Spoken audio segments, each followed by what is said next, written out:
اب اس میں جیسا میں نے عرض کیا کہ گناہوں سے پرہیز، اس میں آج کل جو دو بہت بڑے فتنے ہیں، ان دو فتنوں کی طرف بندے کو آج کل خاص طور پر خوب توجہ دینی چاہیے۔ ایک نگاہ کا فتنہ اور ایک زبان کا۔ نگاہ کا فتنہ یہ جس میں بڑے بڑے مبتلا ہیں کہ پہلے نگاہ فحش قسم کے مناظر پہلے دیکھنے کے لیے آدمی کو اللہ بچائے سنیماؤں میں جانا پڑتا تھا۔ اب گھر گھر ہی نہیں، ہر ہاتھ میں سنیما موجود، ٹیلی فون کی شکل۔ اس کا نام رکھا ہے اسمارٹ فون۔ اسمارٹ کے معنی بڑا خوبصورت اور بڑا عقل مند فون، اور اس کے اندر جو ہے جہنم کے انگارے سے دہک رہے ہیں۔ تو زبان کا جو فتنہ ہے یہ اس دور کے بڑے عظیم فتنوں میں شمار ہے، اور اللہ بچائے بڑے بڑے مبتلا ہو جاتے۔ تو میرے بھائیوں، اور بہت ہی لجاجت کے ساتھ عرض کرتا ہوں کہ اپنے آپ کو اور اپنی اولاد کو اس نگاہ کے فتنے سے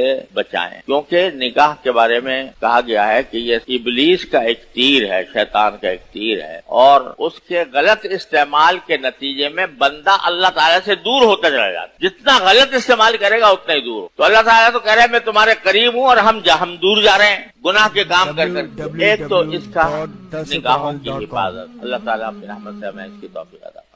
دوسرا ایک بہت بڑا فتنہ ہمارے دور کا وہ ہے زبان کا۔ زبان اللہ تبارک و تعالیٰ نے ایسی چیز عطا فرمائی ہے کہ اگر ہم چاہیں تو اس کے ذریعے جنت کے خزانے اپنے نامہ اعمال میں ڈال سکتے۔ زبان سے اللہ کا ذکر کر لیا، سبحان اللہ ایک مرتبہ کہہ لیا، ایک مرتبہ سبحان اللہ کہنے سے بھی نامہ اعمال کا پلہ بھر جاتا ہر اللہ کے ذکر کے ساتھ۔ تو اللہ نے یہ نعمت اس لیے دی ہے کہ ایک سیدھی سچی بات ہم دوسرے تک پہنچا دیں، اپنا معافی ضمیر دوسرے پر واضح۔ جن کو یہ نعمت میسر نہیں ہے ان سے دیکھو ان کے اوپر کتنی بے چینی ہو، لیکن اللہ نے ہمیں یہ نعمت دے دی۔ اس کو غلط استعمال اس کا کیا ہے کہ جھوٹ بولنا، خلاف واقعہ بات کہنا، یا غیبت کرنا، یا بہتان لگانا، الزام لگانا کسی کے اوپر بغیر کا۔ اور جھوٹ کی ایک شکل یہ بھی ہے، جھوٹ کی ایک شکل رسول کریم سرور عالم صلی اللہ علیہ وسلم نے ارشاد فرمائی کہ کفا بالمرء کذبا ان یحدث بکل ما سمع۔